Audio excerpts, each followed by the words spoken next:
আজ রমজানের প্রথম দিন নিত্য পণ্যের বাজারেও বেশ কর্মচাঞ্চল্য দেখা যাচ্ছে। সেখানকার তথ্য আপনাদেরকে জানাবো। আমাদের সহকর্মী মিসবাহ হাসান যুক্ত হচ্ছেন। মিসবাহ, নিশ্চয়ই শুনতে পাচ্ছেন আমাকে। আজ নিত্য পণ্যের বাজারের কি পরিস্থিতি দেখছেন? ঊর্ধ্ব গতি রয়েছে যেটা জানাচ্ছিল ক্রেতারা, বিক্রেতারা এই বিষয়ে কি প্রতিক্রিয়া জানিয়েছেন জানাবেন। লাবণী, বাজার দর যদি আমরা এক সপ্তাহের ব্যবধান বলি, নির্বাচনের ছুটির পর বাজারের যে একটা স্থিতিশীলতা ছিল সেটি কিন্তু রমজানের একদিন আগে গতকালকে থেকে এবং আজকে সেই দাম কিন্তু অনেক ক্ষেত্রে 20 থেকে 30 টাকা পর্যন্ত বেড়ে গিয়েছে। বিশেষ করে আমরা বেগুনের দাম দেখেছি কাঁচা বাজারের, বিশেষ করে লেবুর দাম কিন্তু প্রায় 150 টাকা ডজন বিক্রি হচ্ছে। বেগুনের দাম যেটি 60 থেকে 80 টাকা রকম ভেদেছিল সেটি কিন্তু এখন বিক্রি হচ্ছে 80 থেকে 120 টাকা পর্যন্ত।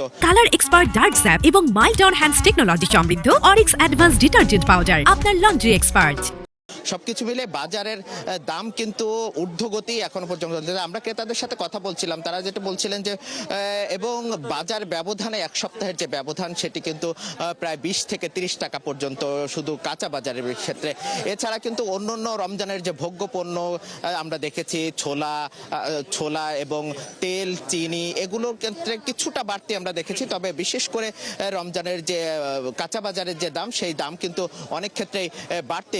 বিক্রেতাদের সাথে কথা বলছি, তারা যেটা বলছিলেন যে রমজানের যে চাহিদা বেড়েছে, চাহিদার তুলনায় আসলে যোগান ঠিক মতো হচ্ছে না, যার কারণে আসলে দামটা বেড়েছে। এটা কিন্তু গতানুগতিক যে বিক্রেতাদের অজুহাত আমরা দেখেছি। আমরা সবসময় যেটি দেখি যে রমজান মাস আসলেই কিন্তু বিক্রেতাদের মধ্যে একটি অতি লোভনীয় যে এটা, সেটি কিন্তু আমরা লক্ষ্য করে থাকি। সেটার প্রতিফলন কিন্তু আমরা এই রমজানেও কিন্তু দেখেছি।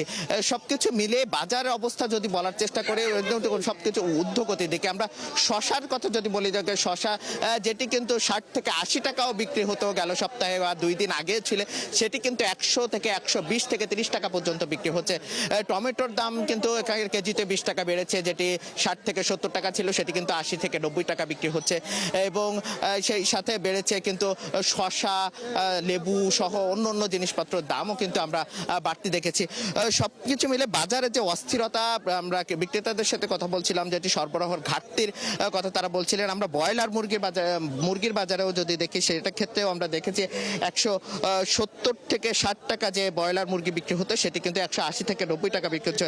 বিশেষ করে সোনালী মুরগির দাম কিন্তু বেড়ে গেছে প্রায় 30 থেকে 40 টাকা। আমরা গেল সময়ে 260 থেকে 50 থেকে 60 টাকা সোনালী মুরগি কিনতে পেরেছেন ভোক্তারা, সেটি কিন্তু এখন বিক্রি হচ্ছে 270 থেকে 80 টাকা, 300 টাকা পর্যন্ত বিক্রি হচ্ছে অনেক ক্ষেত্রে।